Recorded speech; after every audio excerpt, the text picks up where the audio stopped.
This podcast has been maybe 2 years in the making, and I am so excited. Honestly, Carol, you have been one of the guests that I've been looking for and forward to interviewing for the last 2 years, since I've known you, actually. I'm really honored that you're on my podcast, Carol. I think this is such a full circle moment for me, especially given the fact that when I met you, you were teaching us about leadership and about choosing our own careers and being our own person. And that is exactly what I did as a result of your learning. So, Carol, I owe you a real debt of gratitude, first of all. Thank you for waking me up to, the potential that I had. And I'm so glad that you're here. And I don't know if you know how much it means for me that you are here today. So thank you so much, Carol. Thank you, Njeri. I'm really happy to be here. Yeah. So Carol Musyoka, if you don't know, is the chief provocateur of Carol Musyoka Consulting. But more than that, she's just an amazing woman, such a rich career, which we will talk about just now. So Carol, what in your youth instilled that bubbly nature, that character of yours, that zest for life, an ability to know that you could succeed? What was it in your youth? You know, I've thought about that question, and I just had a very vanilla life growing up. But looking back at it, it was not vanilla when you look at how families are today. So I had a very loving family. I had a beautiful, wonderful, fantastic father who was never afraid to say, "I love you." Something that was very uncommon in those days with a proper Kikuyu man. And it could still be. Yes, yeah. yes. So, and a wonderful mom. My mother was a career banker. So between the two of them, they set up a very stable home. So I just had my sister, my brother, and I. Where do you fall? In the middle. In the middle. Okay, complete middle child. I'm a complete middle child. And I honestly, I look back and I say probably it was just growing up in a very, very stable home that gave me the impetus and gave me the foundation for who I am today. Okay. So you are a lawyer, which a lot of people don't know. What was it, the specific skill that you thought that you could bring to a legal career? What gave you that hunger? I loved research and I loved reading. And like I said in one of my Engage talks, I was watching Rage of Angels by Sidney Sheldon. Yeah. And, the main protagonist, this lady, I forget her name. And, she was just brilliant. She just had a little bit of drama in the way she delivered her legal work. And believe it or not, I got inspiration because I watched I watched the movie. I read the book and then I watched the movie. And I was like, I want to do that. I want to be like. Then I went into a law firm and I was like, maybe not. Yeah. It's not. It's all. That's when your first character development. Okay, when you start working as a pupil, you are chappered a proper character. Where did you do your pupilage? I did it at Oraro and Rache. At those days, it was Oraro and Rache, okay. And they eventually split up. But it was the best. I loved it. I pupiled under Chacha Odera was my senior, and George Herrera, of course, was a partner, and Ambrose Rachir worked very closely with my pupil master. Cecil Miller was a senior at that time, a senior associate at the time. The firm at that time. At the time, yes. So we were working under him, and it was a time of great learning. Don't get me wrong, I loved my pupilage, Njeri. But by the end of it, I knew. You didn't want to do that. One of the things that has always struck me about you, and even when someone is, being trained by you, is that you're not afraid to say, to be vulnerable about difficulties and how to overcome those difficulties. But not everyone has that same character trait. What do you think it is about you specifically, or what have you put in your mind that if it's a difficult time, like, when you talk in the Engage talk about you being told, Carolina, beauty without brains. What is it about that makes you say, I'm not going to stop there, I'm going to persevere and push further? My motto, Njeri, is it's never that serious. Okay, and I use a lot of self-deprecating humor. I laugh at myself a lot because, to be honest, it's never that serious. My father died young. My father died at 64. He had a very rare form of cancer. He had cancer of the duodenum. And I told you I loved my father immensely, and he was a big part of my life. And of course, as you're reading up on it and just figuring out what it is that you need to do to make his life easier and everything as he was on his last days, one of the things that I read about cancer was that a key cause of cancer is stress, because stress causes you to release a hormone called cortisol or something like that. And my father's last year in life was also a very stressful time for me in the banking. At the time I was having very great difficulties with my boss at the time. My takeaway from that period, because I had to wake up and say, was, Aki, no person is going to send me to the grave. Nobody, not one single person, not one single job is going to send me to an early grave. I'm not going to be stressed about anything. I watched my father's half and I'm like, it's Njeri, Aki, it's never that serious. Yeah. And that puts a lot of perspective into things, I guess. So from the legal career, you moved on to being a corporate officer, to being a relationship manager, to being a senior relationship manager, and then a corporate director at Barclays, which is now ABSA. From all of those jobs, starting from a junior level to a senior level, what is it about those jobs that were the high highs that made you go on, and then the low lows that made you rethink, maybe, am I in the right place? The high highs were cracking it. Somebody sent I saw something, I think it was on LinkedIn or just on social media, about you spend your entire time as a junior wanting to be in the room in those meetings. Yeah. And then you get into those meetings and you spend the rest of your life like, I want to get out of these meetings, just get me out of here. And then somebody put in a corollary to that and said, you want to get into those meetings because you think everybody there is extremely smart. And you get into those rooms and you realize, okay, people here, they're actually very kawaida people. Yeah. There's no difference, from an intellectual, from an IQ perspective, I'm the same as these people. So getting in there was, my high highs was cracking it, learning how to first sell. Because when I went into banking, I worked at Citibank first, and I went into public sector, and we were the first team, myself and my boss at the time, a lovely lady called Estangaide, were just starting public sector, marketing to parastatals. Citibank still is a very hoity-toity bank, just dealt with top-tier local corporates and multinationals. We had a boss who had just come in from Pakistan, and in Pakistan, public sector was a big thing. So he's like, no, we're going to set up public sector. And we started with blank slate, clean slate, knocking on these doors, Kenya Railways, Kenya Ports Authority, Kenya Pipeline, going and knocking on these doors and convincing them why they needed to bank with us. And we slowly started to crack it. And that was, for me, if I was to look back on my career, that was my high highs, signing up the first account when we signed up Kenya Ports Authority and starting to do banking with them. And the ship-to-shore gantries that you see were the ones who opened the LCs and did all of that financing. And it was exciting. And then started to realize, this is not rocket science. With banking, what it is, at least from a relationship management perspective, is, Njeri, you market at 3 levels. You market at the accountant, the one who does you took me around your office and you did Benjamin. Benjamin. Mm-hmm. The person who does those entries, into the electronic banking, the person who will sign the checks and go to do the banking. You market to him. You market to the finance director, because he's the one who makes the decision. And then you market to the MD, the CEO, because he's the one who sells it to the board when you're getting board approval. And when that cracked for me, and you're marketing to them at different levels. So this guy at the bottom, you're taking him to a Kibandansky. There's a number of Kibandanskis I've been to in this town, because he doesn't want to go into Serena, because he'll meet his bosses and he'll be completely wowed. So you might think, if you're taking him to Serena, he'll feel happy. He's not happy. He's uncomfortable. His bosses will see him. They'll ask him, what are you doing here? Go into the Kibandansky with him. The finance director and the MD, they want to go into Serena. So if you talk about Serena, Nairobi, your FD, you'll take him to Serena by the poolside, Cafe Maghreb. The MD, you'll take him upstairs to Mandari.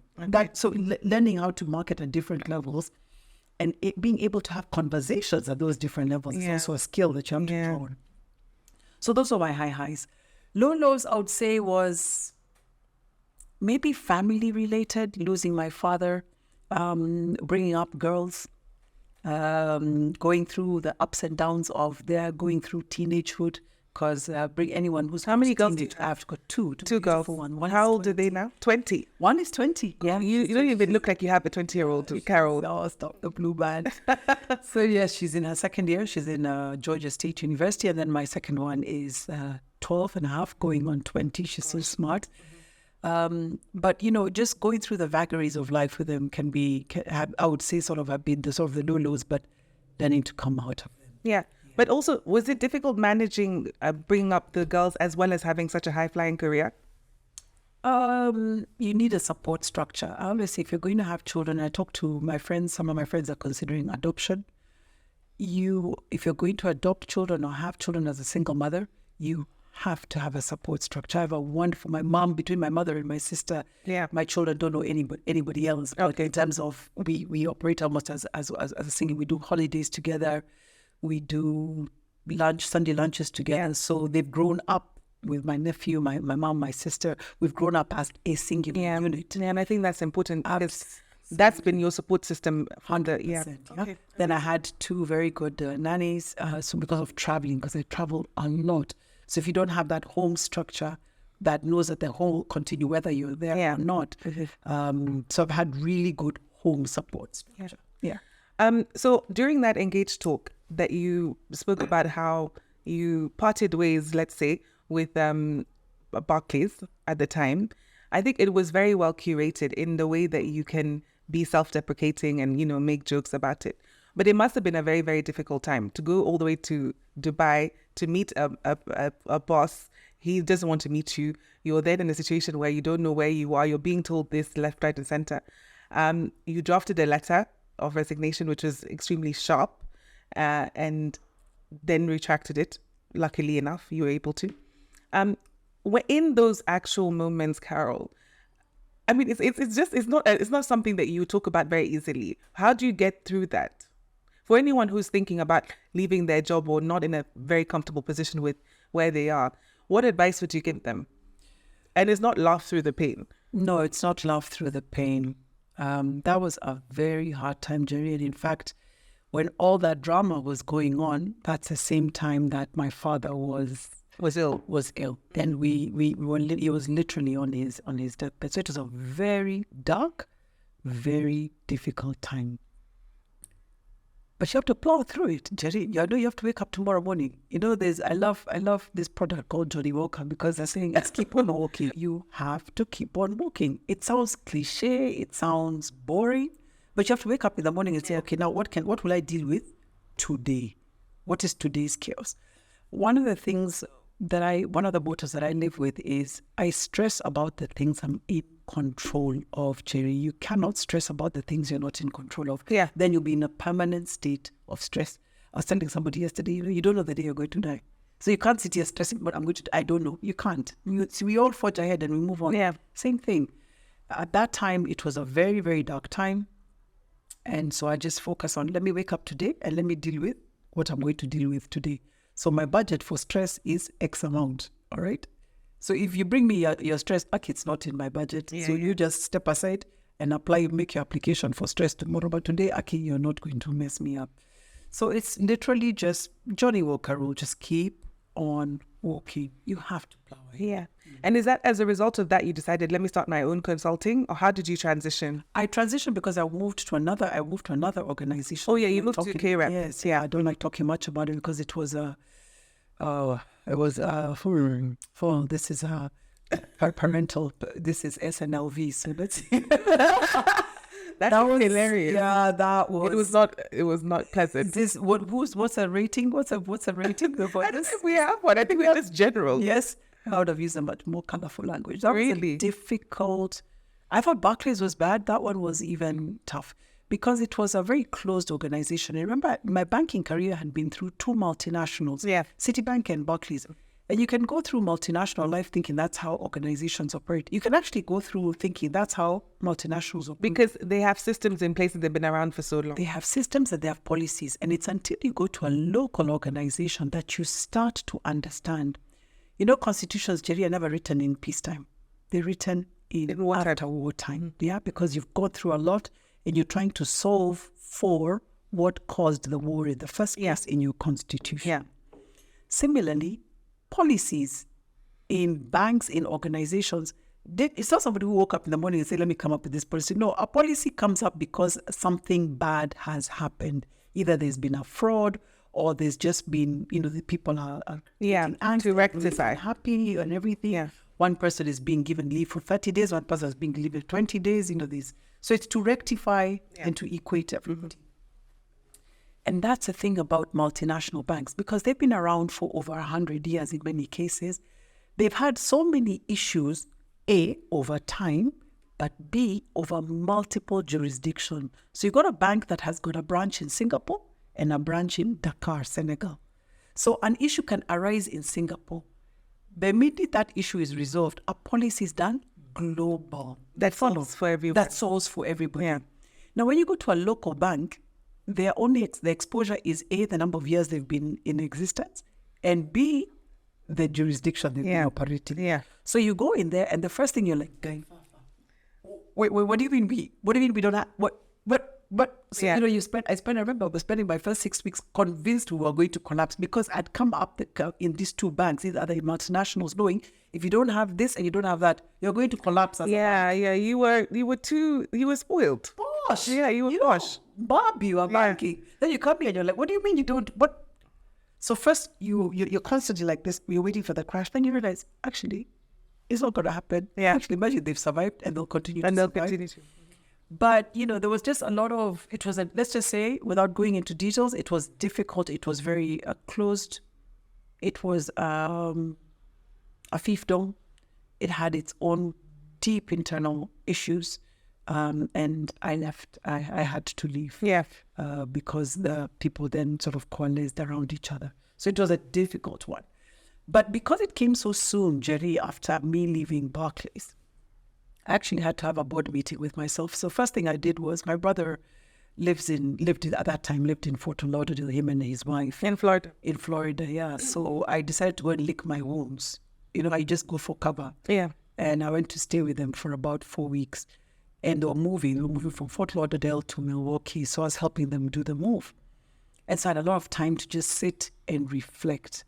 And what that time allows you to do, Njeri, is to ask yourself, okay, you've just left Barclays, you've just left this other organization within 10 months of each other. Either these two organizations are messed up or are messed up. What's the common denominator here? It's me. I mean, sometimes you have to get over yourself.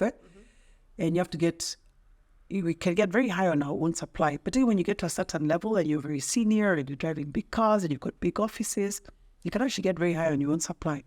So when you're brought crashing back down, and you got time now to just sit there, wait for a coconut to fall on your head. Like, was it Isaac Newton? Who was it the apple that fell on you? It's Isaac Newton. It was Newton. Then you're like, okay, the problem here is me. So maybe I'm done with working for people. It's time to work with people. I have no clue, Njeri, what I'm going to do. None whatsoever. But I'm going to do it. I'm going to start working for myself. I'll figure this thing out. Yeah. That was 2008, September. It's now what, 15 years? Yeah. So 15 years, yeah?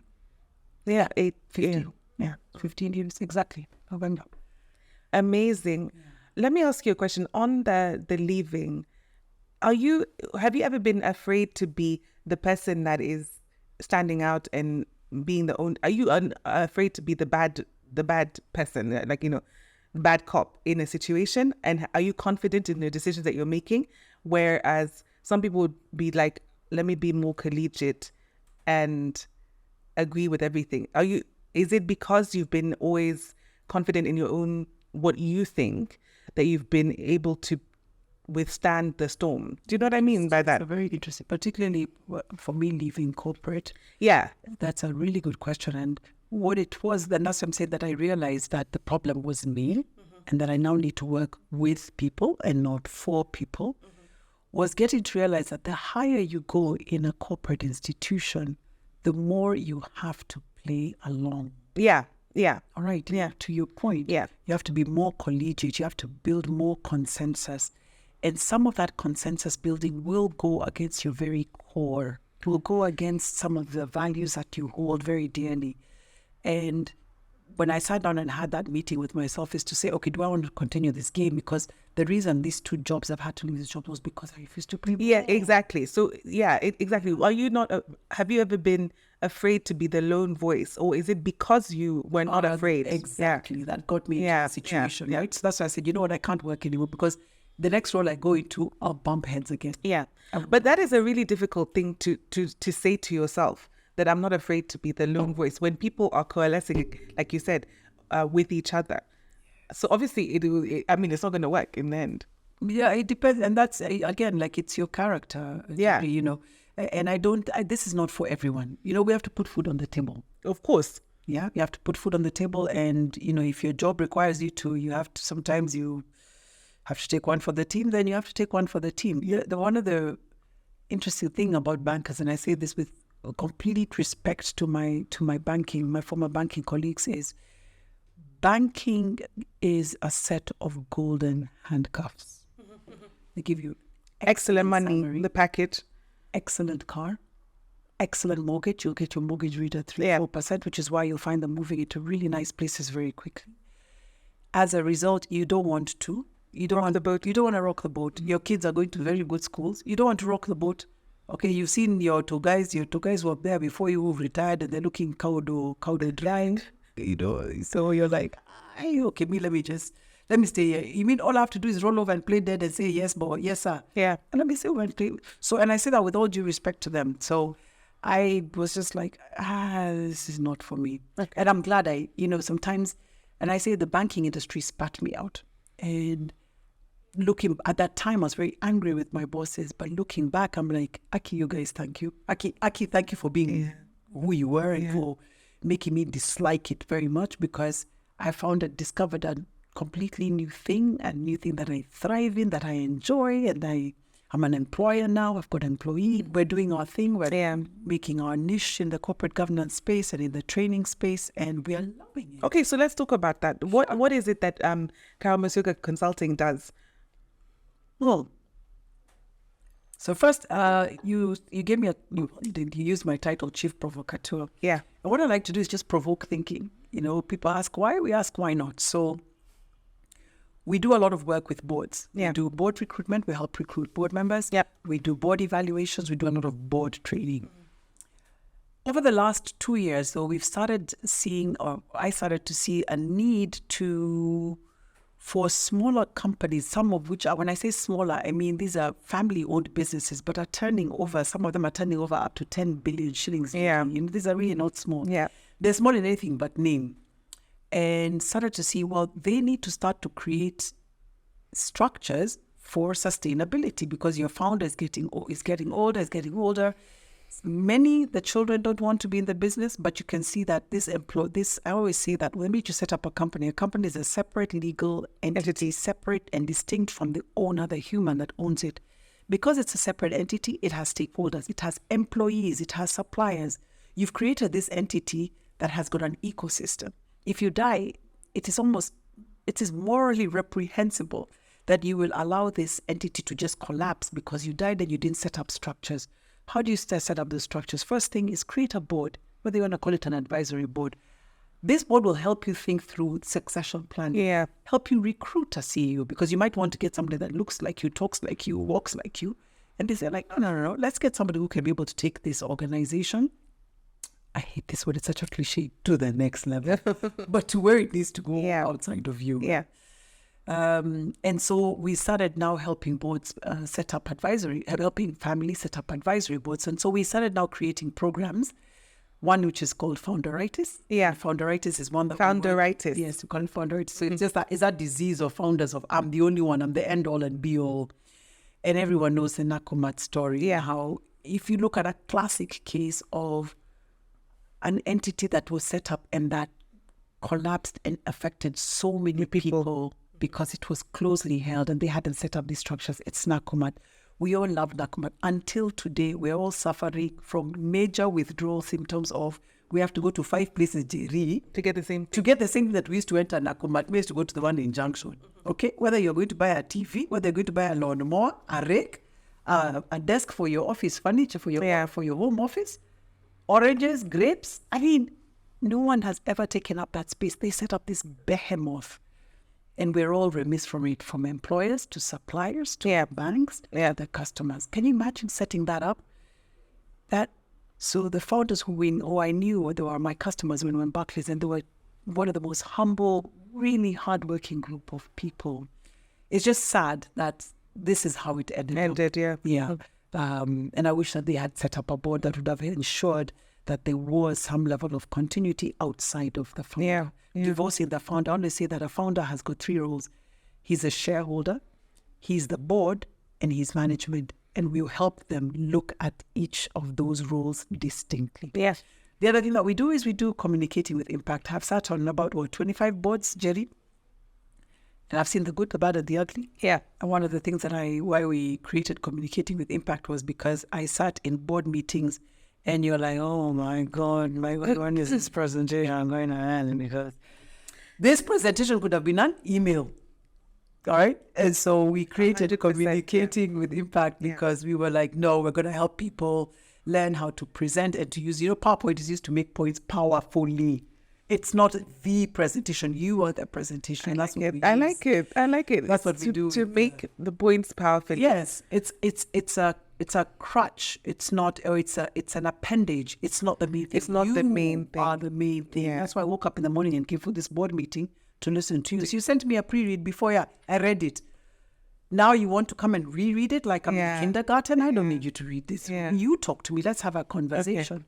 So we now run. So those are our 2 sort of flagship training programs that we're running. Okay. And on the board side, are you finding that people are taking it more seriously? How do you approach, first of all, do companies approach you, or do you approach companies? Is it something that is really, because, if I look at, because we deal obviously with a lot of companies, and the board setup is probably my friend who I know who can be a director on this company, especially for smaller businesses as they're, growing, scaling. How do you make sure that people take it seriously and you're spreading the gospel of, the importance of having a board that is serious about, its mandate? So we set up a proper board. So even if it's an advisory board, meaning it's not a statutory board. Yeah, so if you go it's not by statute, It's not under CR12. It's not in the CR12. To mirror 100% what a statutory board would look like. First thing, we get an independent chairperson. And one of the things I always advise is get an independent chairperson who is seasoned, A, and who is respected by the founder, and B, who has sat on a real statutory board and therefore knows what is required. So they will ensure that all the proper board processes are put into place, from having an agenda to having a board pack to having a strategic plan to ensuring that there are key ratios coming out of that strategic plan that are tracked. So that's the first thing. So then the second thing is to get directors who also are, some may not necessarily be seasoned, but are in it to win it. They're not here to waste their time. They're not here for their allowance. So we don't look for sort of people who just want to get an allowance. People who really who are invested in a good outcome for this organization. So how you set up that board, Njeri, will determine whether it's going to succeed or collapse. And then finally, is the founder serious about this? So by the time you're setting up the board, you've had a lot of engagement with them. Are you ready? Yeah. And I tell them live, you're not going to be the chair of this organization. You're not. You can be the chair of your statutory board. No one's taking that away. But we've got to create this advisory board that's set up to become a statutory board once you become comfortable with it, once you become comfortable with reporting to external people, not your shareholders. We've done it for 2 now, and it's been really good. And people are actually absorbing it. And then we get a company secretary, yes. So they have a agenda, they have a board calendar, they have board committee meetings, they have board meetings, they have minutes, they have action tracking items. Mm-hmm. All they're taking it very seriously. And how do they work with the statutory board? They report to it, or no? It's completely independent. Okay. For the 2 entities, no statutory board. The statutory board is founder and wife, or founder and like family business. It's a family business, yes. Mm-hmm. So they're quite happy to sort of plug into this advisory board. All right. Yeah. I mean, I can see the benefit.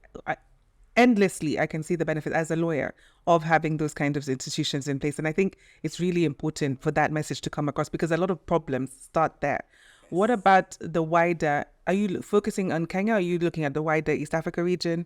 Or even, you haven't even the surface of Kenya. So yes, we're focusing right now on Kenya. Yeah. We've done a lot of work in the region, Njeri, and a lot of training as well, because I'm an adjunct faculty at Strathmore. In Kenya, I guess because of the depth of our economy and the span of our economy, people have moved quite fast and are quite willing to pay for these services. Not so much in our sister countries within the EAC. Not yet. Not yet. Yeah, not yet. So we want to first tap this market and do it well. Mm. Yeah. If you were to enter a company today, and just by looking at it on the surface, what 3 things would you look for and see that there's a good governance or good governance policies to start with? Or even maybe failings, so that we can tap into potential clients? If you want to know, so first is have a look at the board. How often does the board meet? What's the board's relationship with the CEO? What's the role of the company secretary? Is there a company secretary? Have a look at the action tracking. How are action items tracked? Okay. Is there execution? Do they keep being rolled over? Is there a way? So that there's, by the time I sit through a board meeting, if you just look at the dynamic action between just at the board level, the dynamic with the company secretary and the chair, company secretary and CEO, I'll tell you if it's a good board or a dysfunctional board. I mean, I've even sat on some where there's a lot of short shrift paid to the role of the company secretary. That company secretary can make or break the board, but people don't see it. They see them, they just look at that word secretary. And we have had some, you've been on some boards where for some board members, the company secretary is a person who books them the sea view facing room for the board retreat. And they're like, why didn't I get a sea view facing room when you go and you rarua the company? Yeah. What nonsense is that? Yeah. This person can make or break this board and this company, but they don't see it. It's a very strategic role. And the ones that get it, do it very well. Okay. All right, good. And then if you're looking at, presentation styles, as you said that you do communication training, what 3 tips would you give us for good communication, ability to really capture the room the way that you do, Carol? Because I don't think many people can. When you come from my CWI, I'm giving you sort of like a little tip. There's 3 things. What's CWI? Oh, communicating with impact. Thank you for calling me out. That's one of the things I tell people in training. Stop using acronyms. Okay, CWI. Look at me. You just got me. Yeah. It's called communicating with impact. One of the things that we say is, first of all, you have authority. Njeri, when you go and stand up in a room, people are looking up to listen to Njeri Wagacha from KT Advocates. So you have authority. You have 5 minutes within which to make or break your time. Yeah. Okay. And the minute you start talking, people decide whether they want to listen to you or not. So the first thing we say is authority. Who's in the room? Secondly, like who's standing in front of the room? Presence. Now, presence isn't your presence, in the room. It's you being very aware of who's in the room. Are they listening to you? All right. Are they looking at you, or are they on their phones? So when we say that, always pay attention to, are people listening or not? The minute they're disconnected, they're all on their phones or they're talking to each other and they've disconnected your message. The third thing is impact. Have you made an impact at the end of your presentation or your talk? And what is impact? Have I transformed your mindset? When I stand up, I'm there either to inform you about something, to educate you about something, or to entertain you. Yeah. I'm doing one of the 3 things. Have I transformed your mindset? The person who came in, is that the same person who's leaving? If I've transformed your mindset in some shape or form, then I've succeeded. Now, a good thing with presence is I always say we are all competing with phones today. Yeah. Do you do that thing of calling people out and saying, all the time, please get off your phone? But you see, the thing is, I'm contracting with you. And when we do the training, we tell our participants, when I stand in front of the stage, I'm making a contract with you that I will keep you engaged for the entire time that I'm going to be up on this stage. I'm making a contract. So I better do it. I've demanded your attention. Njeri Wagacha is standing here to make a presentation. You're demanding their attention. So they give it to you. Let me tell you, Njeri, so this is how ladies operate. First, the ladies are checking out what you're wearing. Okay. I mean, that is very true. That is standard. We're looking and saying, oh, that's a nice suit. Oh my God, those shoes were horrible. Yeah. God, those shoes look very uncomfortable. Yeah. I wonder where she got her hair. Is that real human hair? I wonder where she bought it. That lipstick is atrocious. It's great. Women are checking you out, okay? The guys are listening to you and deciding whether they want to pay attention to you or not. And that's why I also say, how are you dressed? Are you dressed in a distracting way? You want to ensure that you're not distracting them, so they're actually trying to listen to your message. Then you start talking. So first of all, how are you projecting your voice? Okay, so these people who talk like this are just muttering everything. I always want to kill them. I'm like, why are you muttering? because I'm then going to decide, am I going to lean in and try and pay attention Or to just- you, or am I just going to disconnect? Yeah. So I was at a captain's prize at one of the golf clubs last week, and it was very interesting because it was this huge party, huge tent, 600 seating, and people were being given the mic to speak. But people have had one or two spiritual Johnny fulfillments, Walkers, yeah. okay? And so they're not, especially I'm saying, if you're going to do speeches at a wedding and you're going to have alcohol at the wedding, have the alcohol after, release the alcohol after, because people are not paying attention. And each speaker would try and speak over the cacophony. No one's paying attention until the MC is like, okay, you guys, please, this is the captain, please listen. By the time an MC is having to beg you to listen, you've lost them. You've lost the room. Yeah. Okay, cool. All right, Carol, what does a 9 to 5 look like for you today? What does that mean? It's Are you going to give us tidbits? on what my day looks like? Yeah, and how you manage your day.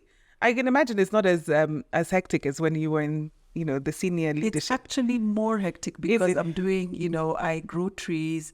I Really? raise sheep. Yes, I am growing trees in Matanya in Nanyuki. I've got a sheep farm there. So Really? yes, so I've got some dopa that I'm trying to do. And then I teach at Strathmore. Yeah. So there's always something going on there because there's a program we're organizing or trying to get participants on or designing the program. Then there's my own session, my own company that we're usually doing board recruitment for, or a board evaluation, or a board training for. So the day never looks the same. There's never 2 days that look the same. I guess that's exciting. Yeah. Oh, I love it. I love it. So there's not a boring day, and it's not boring. There's the repetition. There's no repetition. What do you enjoy the most? What is the thing that really wakes you up? About my job or Yeah. what I do? Everything. Like, are you in love? That's a subject for another. Do you know, I've never asked anyone that, but Carol, I feel like if anyone deserves it, it's you. Please be in love, Carol. Please. Oh, she's blushing. So I think I'm onto something. Okay, so what's the most enjoyable part? About what I do? Yeah. One, that there's no, what do you call that word when Repetition. There's no repetition. Yeah. Two, meeting people. I love it. Yeah. Because I'm an extreme extrovert. You're so good at it. So because you're training people, you're always meeting people, meeting new people, engaging, learning. I love to learn. Okay. And whenever I open my classes, I say 50% of the learning comes from me, 50% comes from you. I've learned so much. I've met, the big CEOs, big directors of corporates. I've also met farmers. Last week I was at a training. I went for a training. It was a DOPA conference in a place called Kantafu. As in for the sheep? Yes. Okay. Do you know Kantafu? No, I will tell you where Kantafu is. First, you start with Kangundo Road. You start with Ruai. Okay. First, you start with Utawala. Okay. And you get to Ruai. After Ruai is Joska. After Joska is Kamulu. After Kamulu is Kantafu. You're now next to heaven because you've reached the end of the road. You've driven for so long. And it's deep. It's on the road to Kangundo. And we were at a hotel. And we were 45 people who I would never get to meet. Of course. And we're all either aspiring DOPA farmers or actual DOPA farmers. So we were a whole mixed bag from people who have got no sheep but want to start DOPA farming, to people who have got 2, to people who've got 10, to others who got 600. It was amazing. How did you land on the DOPA? I mean, from everything else. Do you know? This is coming from a person who has no knowledge of any. This farm in Matanya in Laikipia, and I did not want to do Bosho and baby as everybody does. And I was telling my mom, my mom was like, let's buy this. We bought this.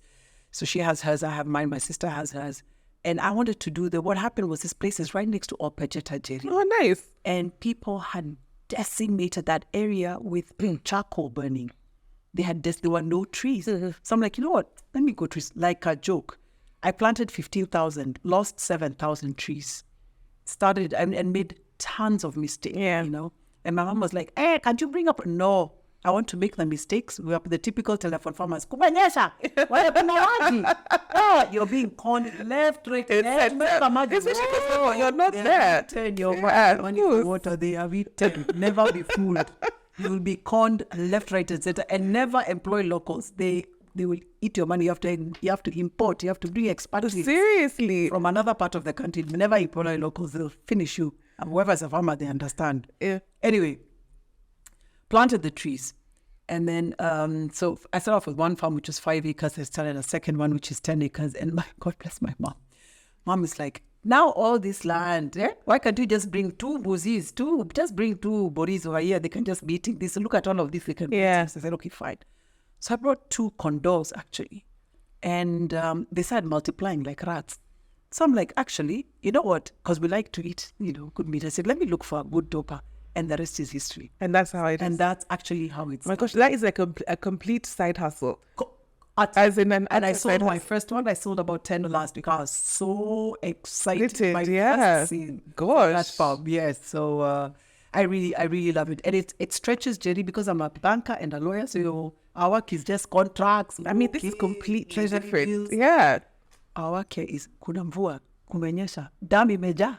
Kuna maize jab. What do you mean kuna maize jab? Zimedungwa. Toxipra 1 ml. Oh my gosh. Even the injections.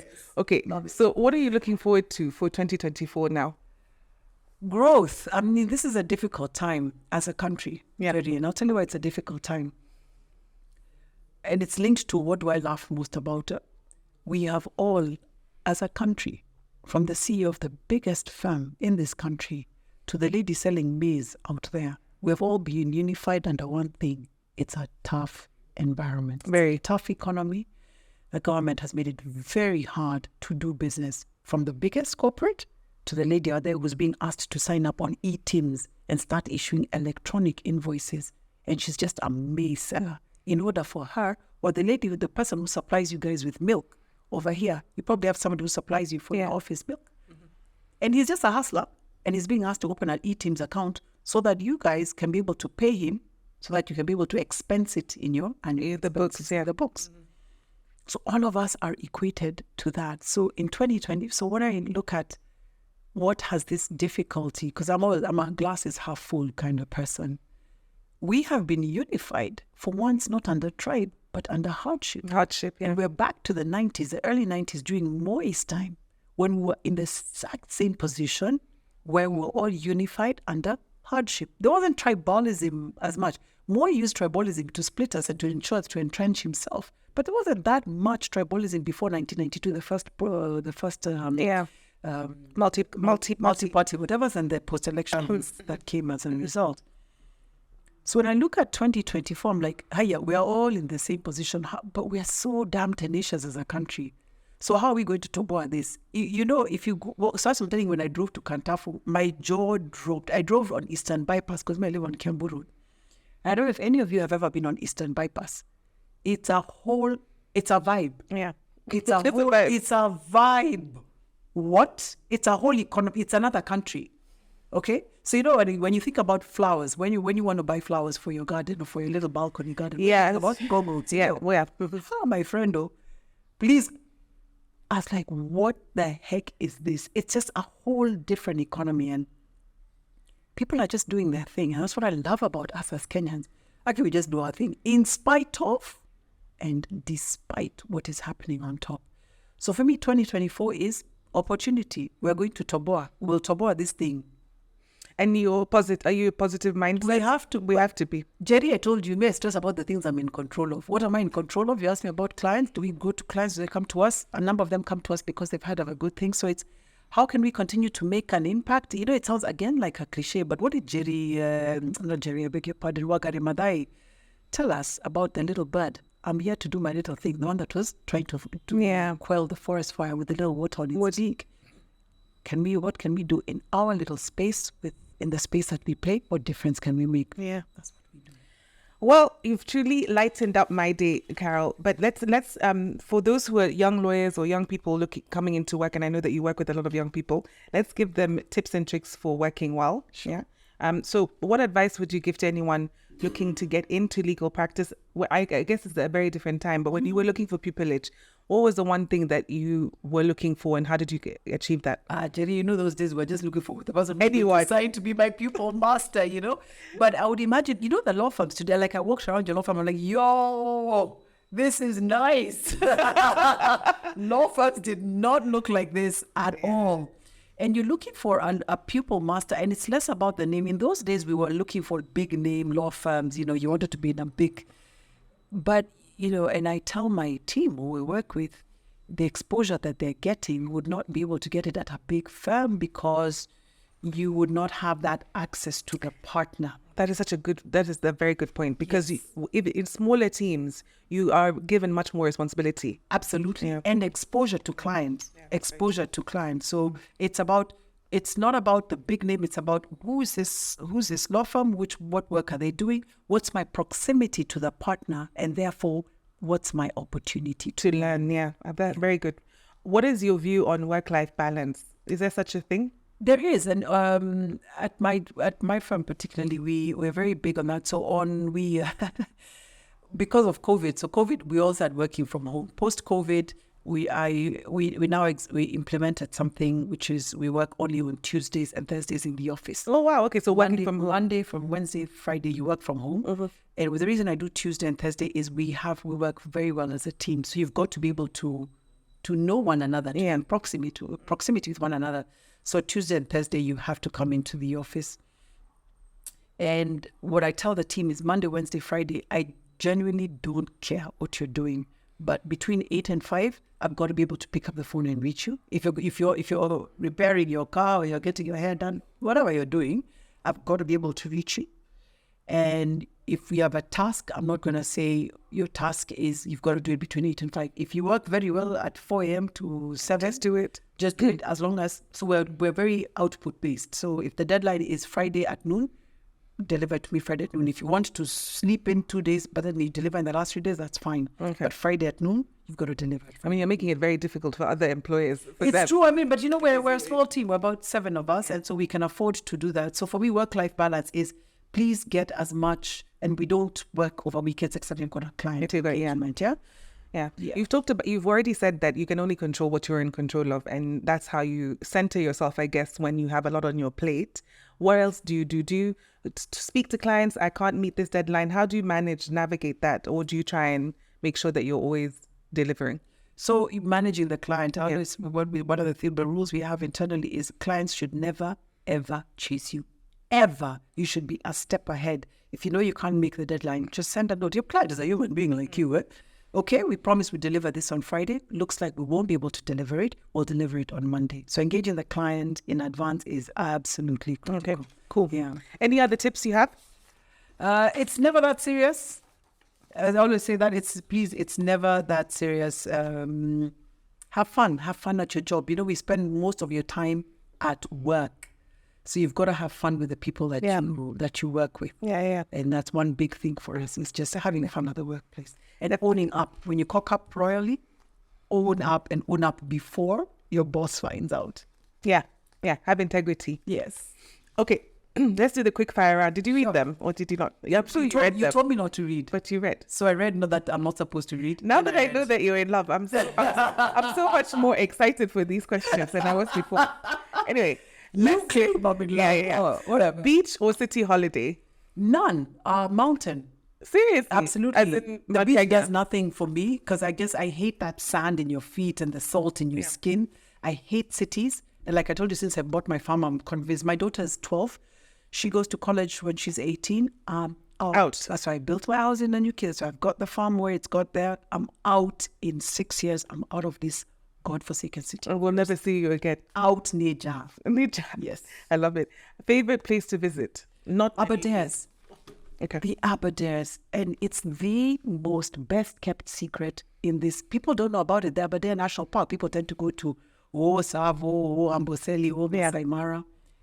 It's where God went to rest on the 7th day. You've got to go there. It is beyond stunning. You park your car and then you hear this thundering sound, and there's underground rivers. You're driving and then you look on the left and there's this huge waterfall. I mean, people say Thompson. Growing up, we only knew Thompson Falls. Yeah. Therefore, and then the one in Thika, the fort. Yeah. Those are nothing. The falls in the Aberdares, and there are many, not just one. You see them from the distance. They are magnificent. The water is so pure. It's like a carrying it. You can put a bottle in and drink straight from it. It is, I can't describe it. So do you do like long walks and stuff like that? And then I love hiking. Oh, so you do hiking? I do a lot of hiking to relax. And then when I'm wanting to just unwind, especially like when we have done like 10 interviews, because we're doing board recruitment. So sometimes we've got 10 Zoom interviews in a day. I'll shut down, put on my sneakers, go walk. I've told you about forest. Yeah. So I'll go walk in Karura. It's called forest bathing, where you don't even carry headphones. You just walk. You just walk. I just listen, and it just grounds you. There's something about nature. Wow. Apple to Aberdare. I will. But you're doing the perfect ad. Apples, oranges. Apples. Pizza topping of choice. But do you eat pizza, Carol? Really? You're such a I health freak. do. I love pizza. I love diavola, which is a spicy sausage. Yes, I love diavola. Favorite drink? You can say Singleton 12 years. Singleton 12 years. Glenfiddich, Glenlivet, Dalwhinnie. Do you want me to keep going? I love my single malts. Oh, really? Yes. Amazing. I love my single Carol, what can I say? This has been such a joy for me. Honestly, it's been so easy. And only because it's you that's such an easy interviewer, and you're such a wonderful person, Carol. I'm honored to be your friend. I'm honored to have your number. I'm honored to be with you today. Really, you've meant so much to me, and I don't think that you know how much, especially being in this office from where we came from, and you know that. Njeri, can I say when I met you? When I met you, how insanely busy you were. Yeah. And then when you told me what it is that you do over the weekend, that you are actually getting a manicure and a pedicure with your laptop by the side doing this, I'm like, girl, things gotta change. Gosh. That is insane. And it has. I hope it has. Because of you. Thank you, Carol, So for being such an inspiration. Have a work-life balance now? I try more than ever. But one of the things try.